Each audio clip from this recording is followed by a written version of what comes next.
నమస్తే, నేను Shobhan. Welcome to Daily Focus. ప్రభుత్వాలు మారితే ప్రకృతిపై పగబడతారా? 10 ఏళ్లు దేశానికి ఆదర్శంగా నిలిచిన తెలంగాణ ప్రకృతి వనాలను విధ్వంసం చేస్తారా? ఇదేనా ప్రజాపాలనలో కనిపించే మార్పు?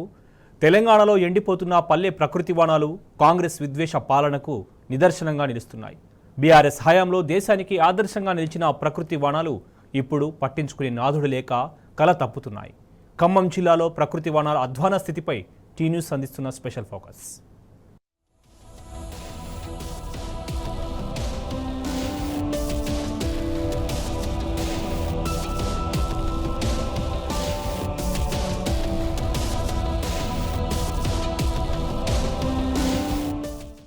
ప్రకృతి వనాలు బీఆర్ఎస్ హయాంలో తెలంగాణ రాష్ట్రంలోని పల్లెలకు మణిహారాలు. కేసీఆర్ ప్రారంభించిన హరితహారంలో భాగంగా ప్రతి పల్లెలో పచ్చదనం అలరారింది. ఏ ఊరుకు వెళ్లినా ముందుగా సతత హరితవనాలు స్వాగతం పలికేవి. రాష్ట్ర వ్యాప్తంగా రికార్డు స్థాయిలో పెరిగిన పచ్చదనం హరితహారం కార్యక్రమ విజయానికి నిదర్శనం.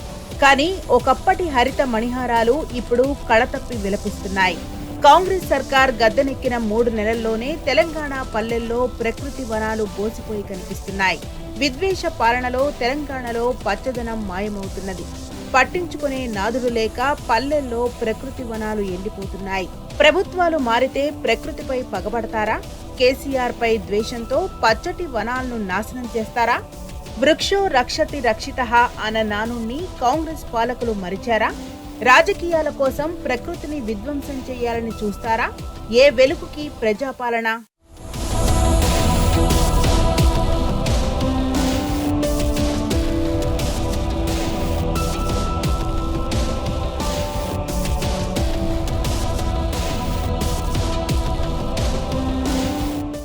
తెలంగాణ రాష్ట్రంలో ప్రభుత్వం మారడం ప్రకృతి పాలిట కూడా శాపంగా మారింది. పచ్చని పార్కులు నేడు ఎండిపోయి మోడువారుతున్నాయి. పల్లె ప్రకృతి వనాలు జీవం కోల్పోయి పర్యావరణ సమతుల్యత దెబ్బతింటోంది. ఒకప్పుడు పచ్చని చెట్లు, అందమైన పూల మొక్కలతో కళకళ్లాడిన పల్లెలు నేడు కళతప్పి విలపిస్తున్నాయి. గతంలో హరిత శోభతో అలరారిన ప్రకృతి వనాలు ఇప్పుడు ప్రమాదంలో పడ్డాయి. మొక్కలకు నీళ్లు పోసేవారు లేక నిర్వహణ లోపంతో ఎండిపోతున్నాయి. ముఖ్యంగా ఉమ్మడి ఖమ్మం జిల్లా వ్యాప్తంగా వందల సంఖ్యలో ప్రకృతి వనాలు పూర్తిగా ఎండిపోయి కనిపిస్తున్నాయి. కేవలం 3 నెలల్లోనే ఇంత విధ్వంసం జరగడం వెనుక సర్కార్ నిర్లక్ష్యం స్పష్టంగా కనిపిస్తోంది. 3 నెలల క్రితం పచ్చదనంతో కనిపించిన చెట్లు ఇప్పుడు ఎండిపోయి కనిపిస్తున్నాయి. కొన్ని చోట్ల మొక్కలు పూర్తిగా చచ్చిపోయాయి. మరికొన్ని గ్రామాల్లో పూర్తిగా ఎండిపోయి చివరి దశలో ఉన్నాయి. రాష్ట్ర వ్యాప్తంగా ప్రస్తుతం పల్లె ప్రకృతి వనాల పరిస్థితిపై పర్యావరణ ప్రేమికులు, ప్రజలు ఆందోళన వ్యక్తం చేస్తున్నారు.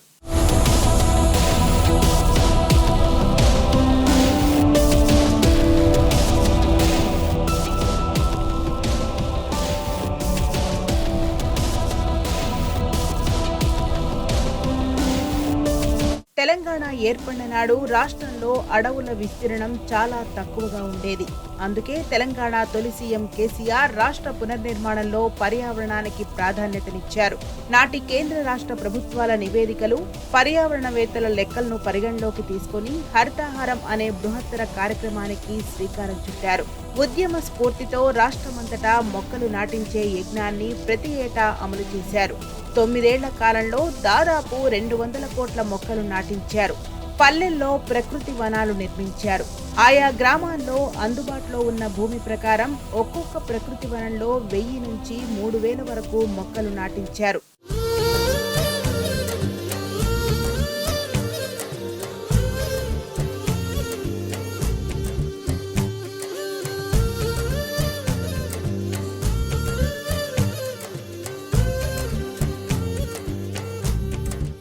అన్ని ప్రభుత్వ శాఖలను, స్వచ్ఛంద సంస్థలు, విద్యార్థులు, సాధారణ ప్రజల్లోనూ హరితహారం స్ఫూర్తిని రగిలించారు కేసీఆర్.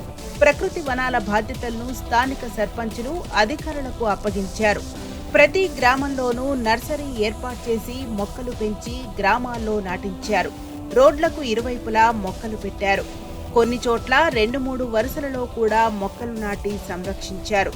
ఫలితంగా తెలంగాణ రాష్ట్రంలో పచ్చదనం విరివిగా పెరిగింది. పర్యావరణ సమతుల్యత వైపు తెలంగాణ పయనించింది. ప్రకృతిని కాపాడినందుకు ప్రతిఫలంగా దశాబ్ద కాలంగా రాష్ట్రంలో సమృద్ధిగా వర్షాలు కురిశాయి. కానీ తెలంగాణ రాష్ట్రంలో కాంగ్రెస్ సర్కార్ గెలిచిన తర్వాత అంతా తారుమారైంది. అలవికాని హామీలతో మార్పు తెస్తామంటూ ప్రజలను ఏమార్చి గద్దెనెక్కిన కాంగ్రెస్ పర్యావరణంపై కూడా పగబట్టారు. కేసీఆర్ గుర్తులను లేకుండా చేస్తామని బాహాటంగా చెప్పిన రేవంత్ రెడ్డి విద్వేషంతో విచక్షణ కోల్పోయి ప్రవర్తిస్తున్నారు. పదవుల పంపకం, అధికార దాహంతో పచ్చదనం సంగతి మర్చిపోయారు. కేసీఆర్ పై ద్వేషంతో పల్లెల్లో పచ్చటి ప్రకృతి వనాలను నిర్లక్ష్యం చేస్తున్నారు. నేను డైలీ వాకింగ్ చేసేవాడిని. అదేవిధంగా గత ప్రభుత్వం గ్రామాల్లో కానీ పట్టణాల్లో కానీ పల్లె ప్రకృతి పేరిట ఖమ్మంలో 4 మూలల్లో కూడా పార్కులు ఏర్పాటు చేశారు. అదేవిధంగా పల్లెటూళ్ళలో కూడా మంచి గ్రీనరీ కోసం అని చెప్పేసి పల్లె ప్రకృతి ఏర్పాటు చేశారు. అదేవిధంగా ఇప్పుడు ఈ ఖమ్మంలో వచ్చేసి మేము ఉండే ఏరియాలో ఇక్కడ ఒక చిన్న పార్క్ అరేంజ్ చేశారు మున్సిపాలిటీ పక్కన. ఈ పార్కులో ఇంతకుముందు ఉన్న ప్రభుత్వంలో చాలా నీట్గా ఉండేది, దీనికి మెయింటెనెన్స్ ఉండేది, మొక్కలకి ఎవ్రీడే నీళ్ళు పోయటం కానీ, తర్వాత దీన్ని క్లీనింగ్ కానీ, నైట్ ఇక్కడ గేటు వాచ్మెన్ కానీ అట్లాంటివి చాలా బాగా చూసుకునేవాళ్ళు. కానీ ఇప్పుడు ఈ ప్రభుత్వం మారిన తర్వాత కొంచెం ఇబ్బందికరంగా ఉంది. తర్వాత కొంచెం మొక్కలు కూడా ఎండిపోతున్నాయి. ఇప్పుడు వచ్చేసరికి ఎండాకాలం నీటి ఎద్దట ఎక్కువ ఉంటుంది. దీనివల్ల ఏమైందంటే ఈ మొక్కలు చచ్చిపోతాయి. మళ్ళీ ఈ మొక్కలు పెంచాలంటే చాలా ఇబ్బందికరంగా ఉంటుంది. మళ్ళీ ఈ ఒక్కసారి ఒక మొక్కను బతికించుకుంటేనే ఆ మొక్క రేపటి రోజున మనకి అది పెద్ద ఆక్సిజన్ ఇస్తుంది. బీఆర్ఎస్ హయాంలో తెలంగాణ పల్లె ప్రకృతి వనాలు దేశానికే ఆదర్శంగా నిలిచాయి. ప్రకృతి వనాల మూలంగా రాష్ట్రంలోని ఎన్నో గ్రామాలకు జాతీయ అవార్డులు దక్కాయి. గతమెంతో ఘనం, నేడేది ఆ వైభవం అన్నట్టు తయారైంది ప్రకృతి వనాల ప్రస్తుత పరిస్థితి.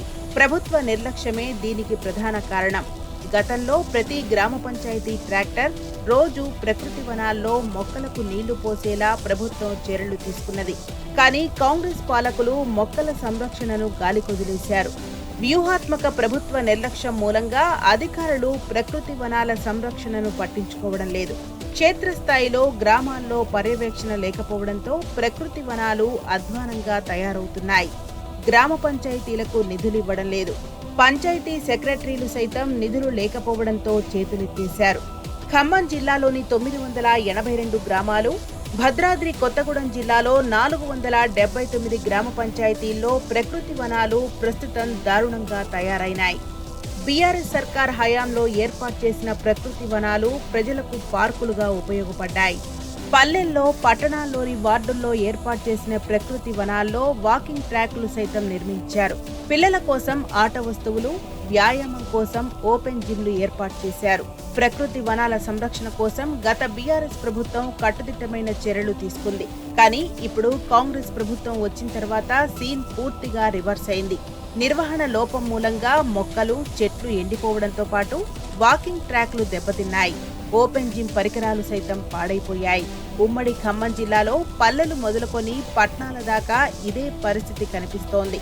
ఎక్కడ చూసినా పల్లె ప్రకృతి వనాలు కళతప్పి కనిపిస్తున్నాయి.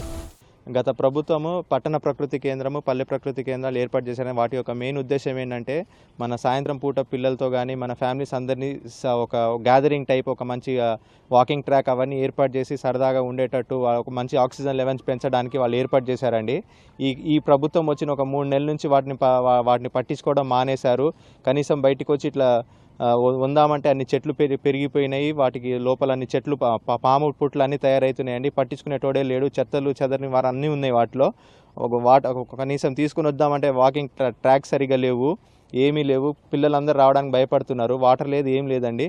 మనము మెయిన్ ప్రభుత్వం మెయిన్ ఒక ఉద్దేశం ఏంటంటే చెట్లు లెవెల్ పెడితే ఆక్సిజన్ లెవెల్స్ పెరుగుతాయి, పిల్లలకు కూడా మంచి గాలి నీళ్ళు అవన్నీ వస్తాయని చెప్పేసి ఏర్పాటు చేశారు. కానీ ఇప్పుడు అది లేదండి, పట్టించుకునేటోళ్లే లేరు.